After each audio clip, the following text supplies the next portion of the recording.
பழப்பொரி எப்படி செய்யலான்னு பார்க்கலாம். பழத்தை ரெண்டாக கட் பண்ணி அதை நீளமாக ஸ்லைஸ் பண்ணணும்.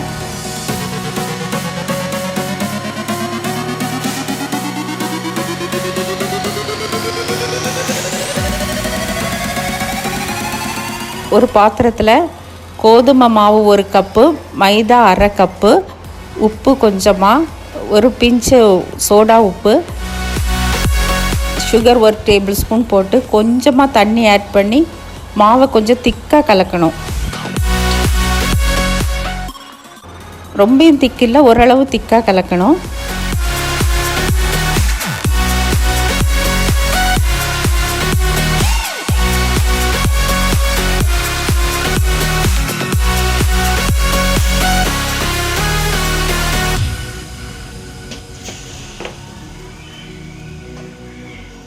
அப்புறம் ஒரு பேனில் எண்ணெய் தேவையான அளவு ஊற்றி பேட்டரியில் நல்லா டிப் பண்ணி ஆயிலில் போட்டு ஃப்ரை பண்ணி எடுக்கணும்.